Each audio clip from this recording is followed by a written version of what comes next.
Hi, Fenville families. It's Mrs. Daru again.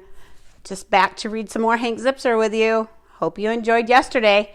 Remember yesterday, Hank had on red socks with pink monkeys. Oh my goodness, that's embarrassing for anybody. But he needed them so that he could go out and play catch with Papa Pete. So let's find out if anybody finds out he has those silly socks on.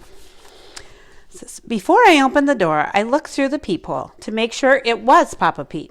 If I stood on my tippy toes, I could just barely see a big red blur in our hallway. Then a burst of garlic and vinegar fumes wafted in under the door. It was Papa Pete in the hall, all right, wearing his red warm-up suit like he always does on Sundays, and carrying a bag of garlic dill pickles. I twisted the top lock open and then the bottom one, and Papa Pete flew into the apartment and closed the door behind him.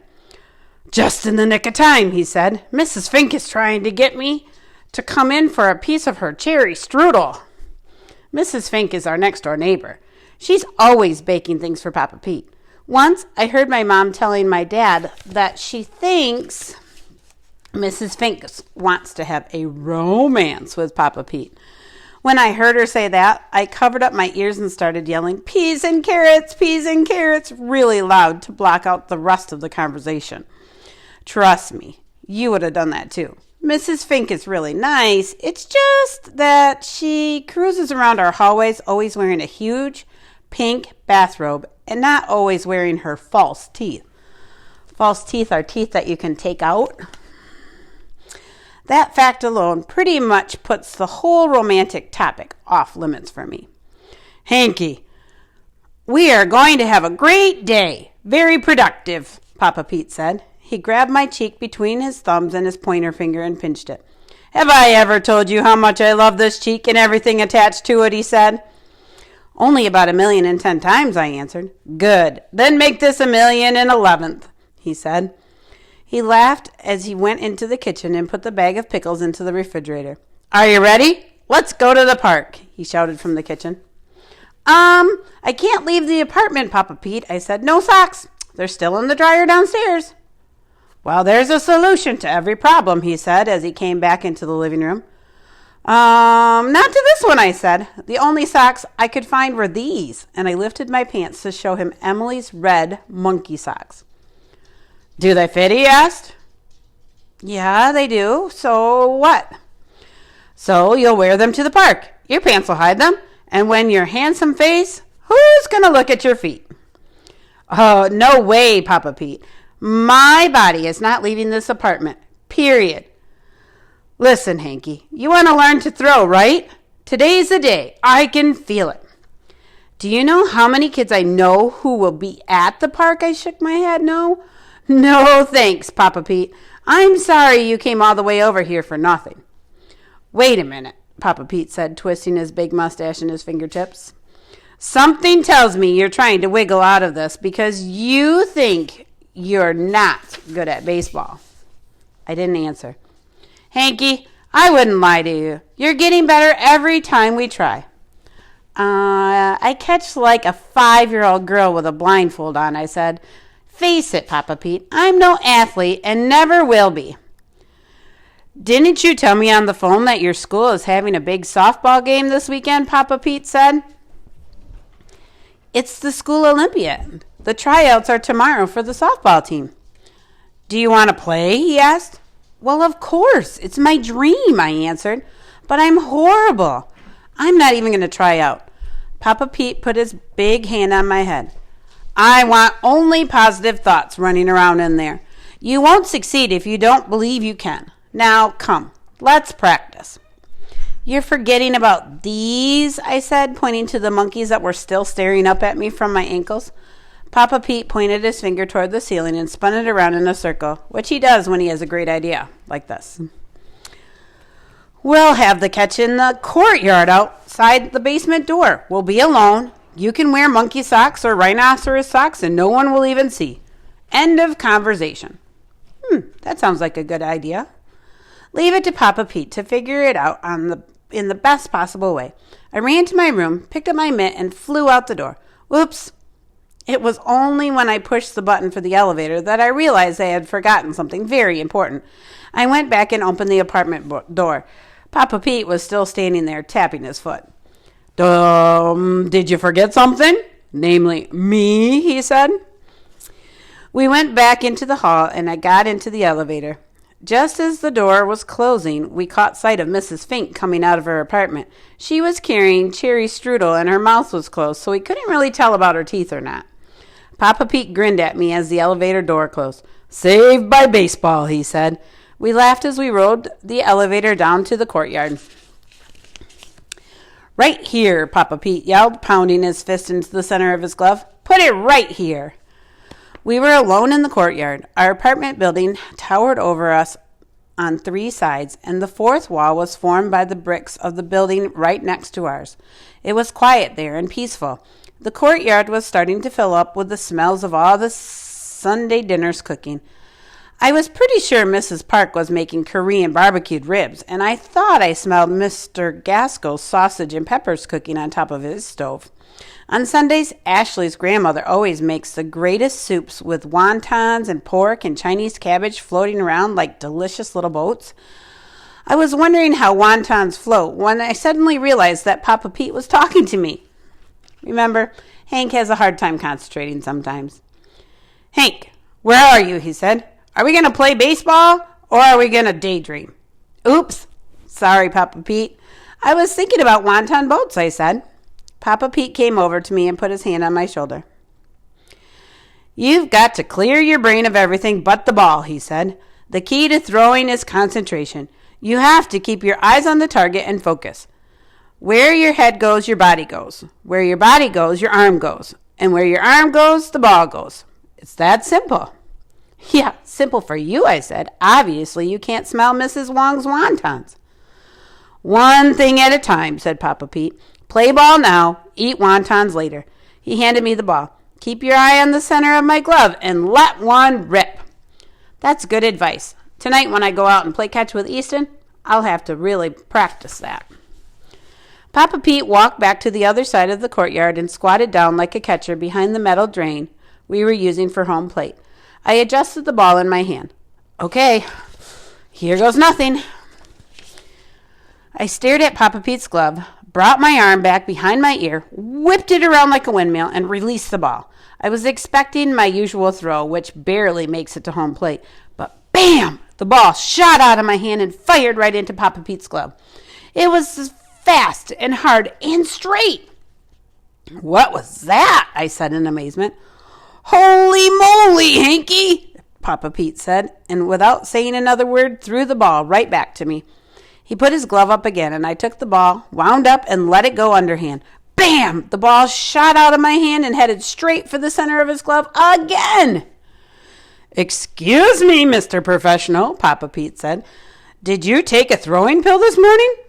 No, I don't know what's happening, I said. I looked down at my sneakers. There they were, my sister's red socks, and the monkeys half hidden by my pants. A thought ran through my head. Hey, Papa Pete, throw me the ball, please, I shouted. I want to see something. It couldn't be. No, it's not possible. What's Hank thinking about those socks? Why does he keep saying stuff about them? Papa Pete tossed me the ball, and I held it in my hand. I twisted it around so the stitching was directly on my fingertips. Papa Pete squatted and put his mitt out in front of him. Don't aim, just throw. I wound up like the last time and let the ball go. It flew across the courtyard and smashed dead center into Papa Pete's mitt. I wasn't doing anything different than I always did when we practiced in the park. Same wind up, same throw, except this time I was throwing smoke. Why? There was only one thing that was different. It's gotta be the socks. Hanky, I told you today was the day, Papa Pete said. I knew you could do this. I was so excited, I was speechless. I had really thrown the ball, and it had really got to exactly where I wanted it to go. There are no words to describe the thrill that was rushing through my body. I vowed never to forget the feeling. I kept on throwing to Papa Pete. I didn't want to stop. 10 throws, 20 throws, almost every one straight and accurate and fast. Nolan Ryan, Satchel Paige, C.J. Young, Sandy Koufax. Step aside, gentlemen, and make way for Hank Zipzer, the man with the arm of steel. Suddenly, the door to the courtyard flew open, and Ashley and Frankie came running out. Hank, Ashley said, pushing her glasses back up on her nose. I can't believe my eyes. You've been holding out on us, Zip, Frankie said, slapping me a high five. Why did you tell us you can't throw? That's not what I see.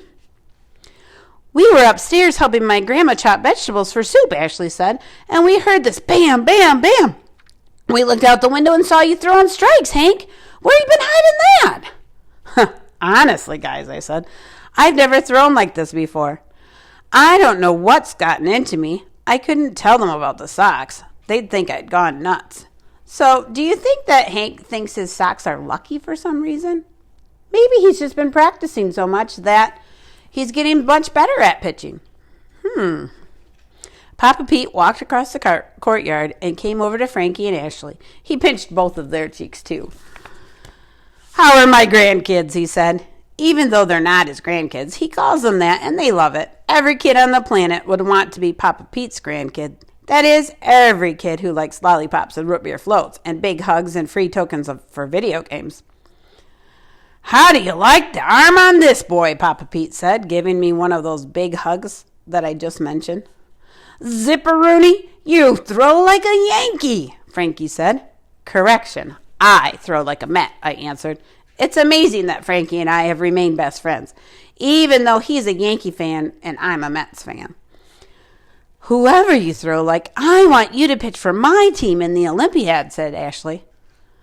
What team is that? Asked Papa Pete. The yellow team. Ashley turned to Papa Pete. You're looking at the first female manager of the Olympiad softball team in the history of PS 87, she said proudly. Remember, PS 87 is the name of the school. My hat is off to you, said Papa Pete, taking his hat off and saluting Ashley. I always knew you'd be a big shot someday. Hey, guys, said the nasally little voice from behind us. It was Robert Upchurch's third-grade nuisance. He had spotted us. No matter where we were in the building, Robert would sniff us out like a mouse smells cheese and want to join in.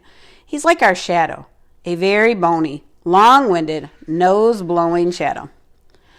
Perhaps you'd all enjoy if I gave you a brief history of the Olympiad, Robert said. Yeah, perhaps you can skip it, dude, Frankie said. But once Robert has it in his mind to tell you about something, you have no choice to wait it out.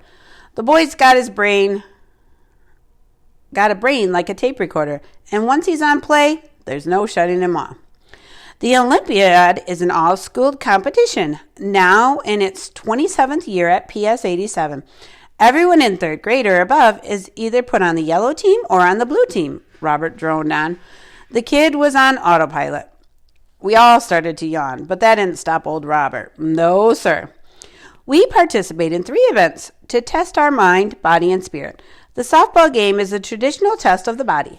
The brain buster quiz is our mind test, and the Triple C competition is the spirit test. Triple C sounds that sounds serious, said Papa Pete. Actually, it's extremely serious, said Robert. It stands for Clean and Clutter-Free Competition. Last year, Terry Slandak set the school record in this event by washing her hair every day of the school year, including weekends, without getting even one split end. Now, that's what I call clean and clutter-free. Are you finished with the lecture, Robert? Ashley said. Because I have business to discuss with Hank. Actually, said Robert, I have more to say. Actually, you don't, said Frankie. Because if you do, I'll have to tie your lips together with a red ribbon and give them away for Christmas. Hank, Ashley said, putting her business face on. Ashley is the business manager of our magic group, Magic 3, and we picked her for the job because when she means business, she means business. I want you to pitch for the yellow team. You'll be our secret weapon. Let's take your temperature, Ash, I said. That's the craziest thing I've ever heard. You have to trust me. Today was an accident. Come on, Hank. If you did it once, you can do it again, Ashley pleaded. I agree, said Papa Pete. I've been telling him there's a wonderful baseball player inside him just waiting to come out. Well, say hello, Frankie said, because he's just arrived. Even though Frankie and Ashley are my best friends, I just couldn't tell them the truth. It sounded too crazy. 1 minute I was the worst ball thrower in history. The next minute I throw like I'm on fire. And the reason is that I'm wearing my sister's red monkey socks. You see, that sounds crazy even to me, and I'm the one who's saying it. Hey, I just remembered that my clothes are in the dryer, I said. I gotta go, guys. See you later. Hank! Ashley called as I bolted for the door. Can't do it, Ashley, I shouted back without turning my head. Papa Pete, Ashley, and Frankie just stood there staring at one another. Just as the door to the building closed behind him, I heard Papa Pete say, I'll talk to him. Well, good luck, Frankie answered. I know Zip, and he doesn't sound like he's in a listening mood. I wonder what Hank is so afraid of. Why doesn't he want to pitch for Ashley? Maybe we'll have to find out tomorrow. Today's challenge, guys, is to draw a detailed map of your favorite room of your house. If you want, you can always email it to me at terry.daru@fenville.org. Have a great day, guys. Bye.